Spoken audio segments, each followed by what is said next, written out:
Welcome back to our channel, guys. If you're new here, we're Richie, Laura, Frankie and Freddie, and you join us on our round the world tour in campervan Kev.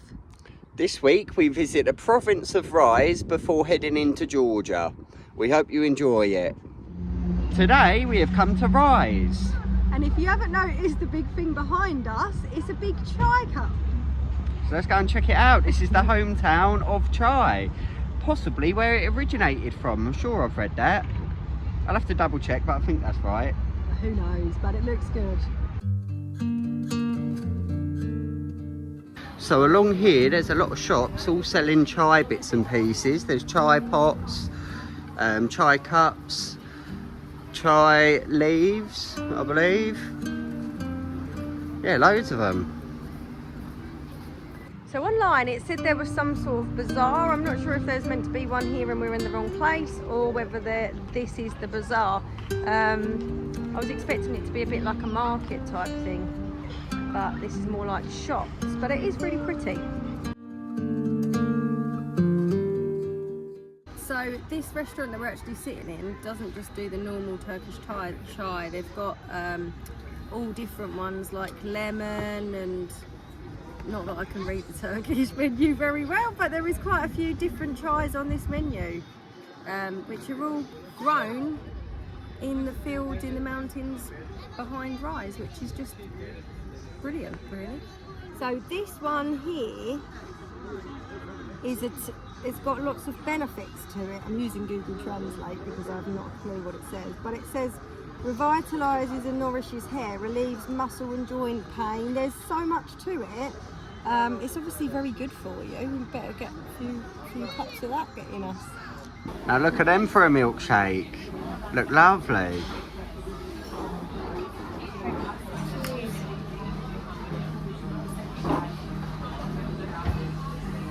I like good. Managed to get a chai. I don't know what it is.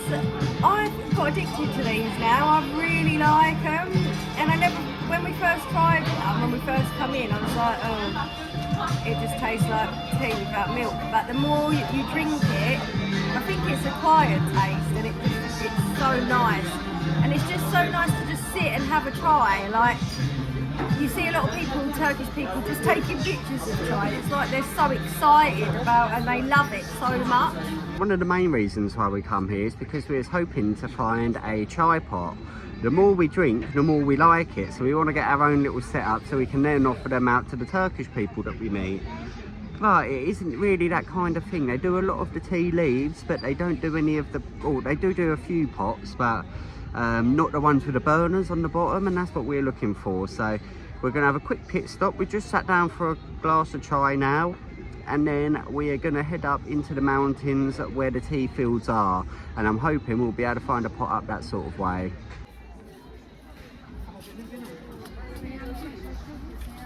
So it weren't really what we were thinking in the bazaar. No, I thought it's going to be a market, but... Loads of bags of tea, but it's no good unless you've got a teapot. Yeah, we haven't even got a kettle in the van at the minute. No, we've had to throw our kettle the other day, so we've been boiling water in saucepans for our morning coffee. But there's some shops just over the road there, so we're going to run over quickly, hopefully grab a little setup, and then go up into the mountains and pick some tea leaves. I can't wait.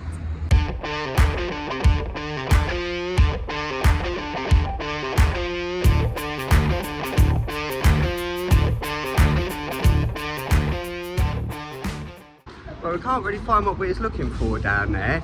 There are some shops selling the kettles and like the urns that go with them, but they're nowhere near as nice as some of the ones we've seen in the old towns.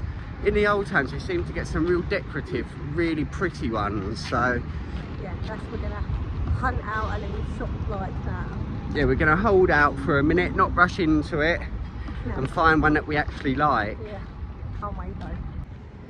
So we're going to go back to Kev, drive up a little bit further into the mountains, I think a little bit more inland, try and find a park up for this evening. It's getting on a little bit now and we just want to go and relax.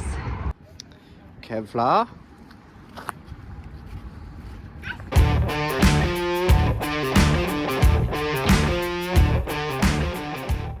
We were just driving to the park up, and we just drove through this really pretty little town. As you can see, there's another Ottoman bridge in the background.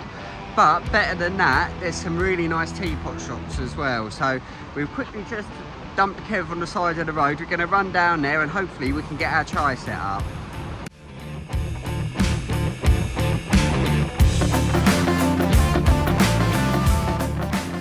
So we've actually passed through the Ada Valley, which is just, oh, it's amazing. There's rafting, zip lines going across the water. There's a lot of campsites for like tents that people have pitched up for. It's just really scenic. It's a lovely little place. So yeah, and this town is very quaint little town. Liking it. I haven't filmed much of the Ada Valley yet. It's a little bit cloudy today, so although it looks good to the eye, it's not very good on camera. But on this week's video, we do plan to go to, there's quite a few nice viewpoints that overlook kind of the whole thing, or big chunks of it anyway. So we're going to visit some of those and also get the drone up, but that will be coming later in the video.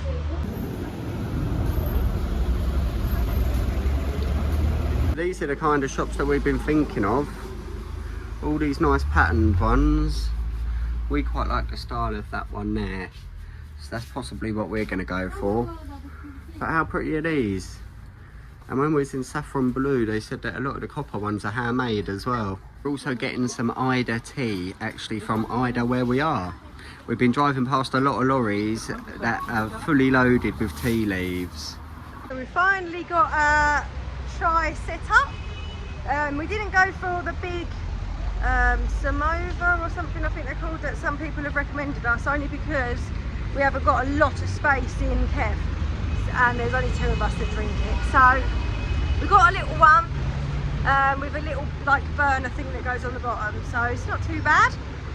Can't wait to go back and try one. Now I'm gonna have to ring Tukba and ask her how to make it, because I've got a clue what you do with it. We then set off to find a park up and get our first homemade cup of chai on the go. I feel really grown up getting this. It's so posh, and it's got all these lovely patterns on it. So basically this part is for your fire to go in. We've seen people collecting tiny sticks and putting them in there, so Richie, you'll have to do that part. And then I think you fill this one up with water, which goes on there, and then this one is for your chai, and then you do a mixture of water and chai. Water and tea leaves. Water and tea leaves, yeah. So we need to, but we need to ring Tukba because I don't know how much tea leaves we put in or anything, to be fair. And we got the little Turkish cups that they put their chai in. We need to, I suddenly thought after we came out that we haven't actually got a teaspoon. They have these little tiny teaspoons here, and we haven't got one, so that is the next mission, to find some little tea stirring spoons and the little saucers that the little cups sit on. We could Google how to make it, but it just doesn't seem right. When we're in Turkey, we'd rather get it from a Turkish person. Yeah, definitely. Chai, yeah. Teşekkür, yeah, half and half. Teşekkürler. This is so hard because, so I'll speak Turkish to her through Google Translate, and then Tukba goes on her Google Translate and says it back to me in English. So we've got the first one on, that's now boiling. Can't believe I started my own fire. So now what we do is fill this up a third of the way up, like that, and then you top the rest up with water. Nice try.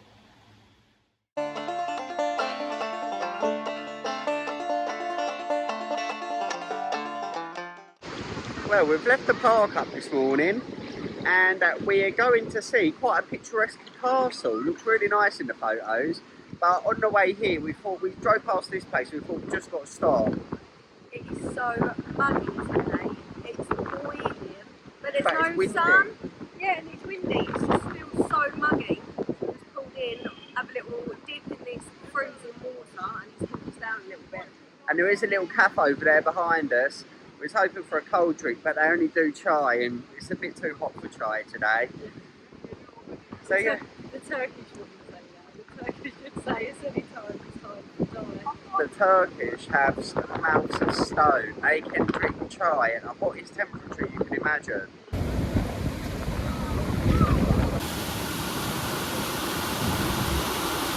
There's so many spots like that along the Ida River.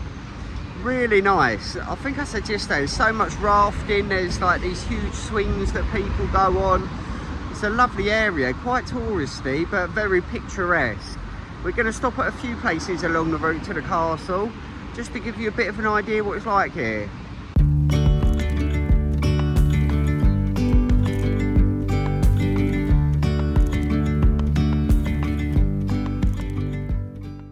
If you like Ottoman bridges as much as I do, then you would love it here. There's over 20 dotted along this river, but we had to stop at this one because I've never seen one with steps on it before like this.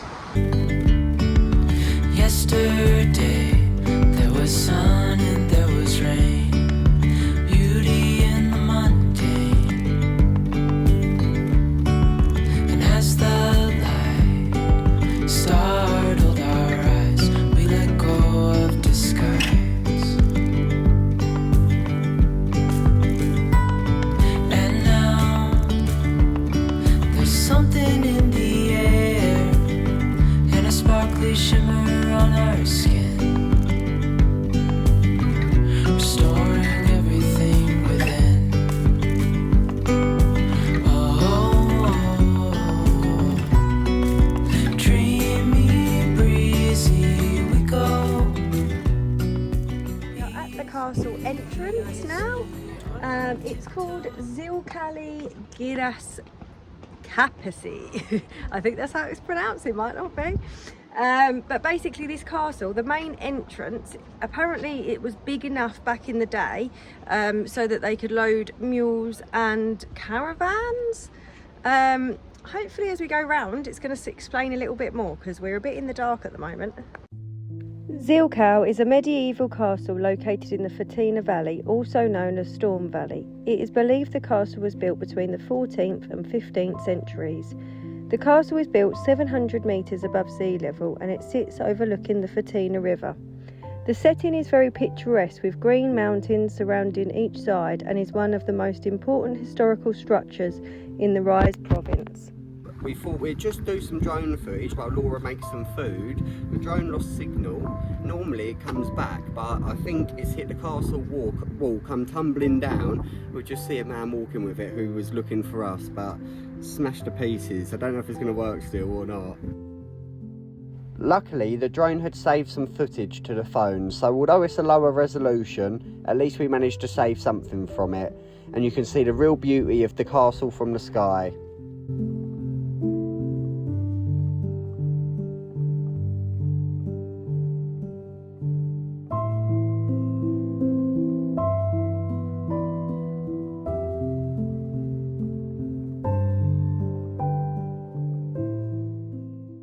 So we've seen some castles on our trip, but this one's got to be the best one. The views are incredible.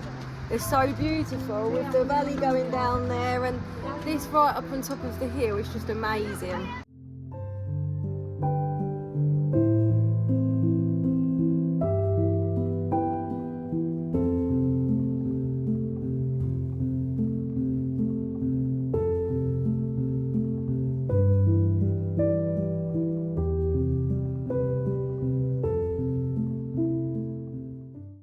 Well, it's a bit of a disaster on the drone front today. So after it crashed into the castle, I took it back to Kev, fixed it up, taped the arm back together, and it was working fine. So then I thought, right, I'll send it out again. Sent it out, I was panning round, I couldn't see the drone, I was just looking at the screen, and it's gone into a tree and now we can't get it. And there's no way we can get to this tree, it's literally on a cliff's edge. So gutted. Looks like it's time for a new drone. The tree it's in is that one there, but just no way you can get to it. well, that was eventful. We didn't manage to get the drone.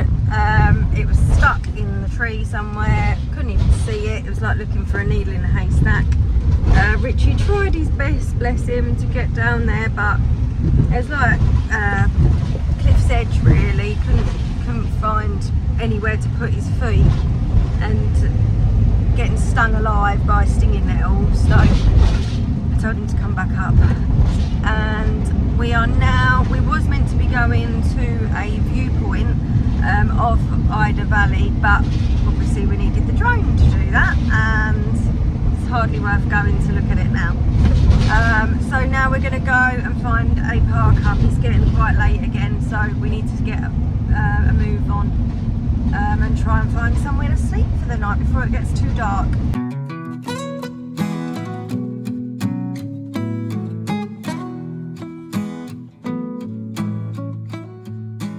The park up that we found late last night.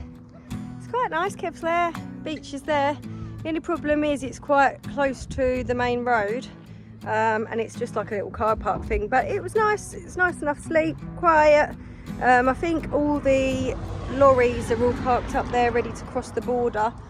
It is so muggy today, it's unbelievable. We've already been down for a swim, but for now we are going to jump back in the van and get to our next stop.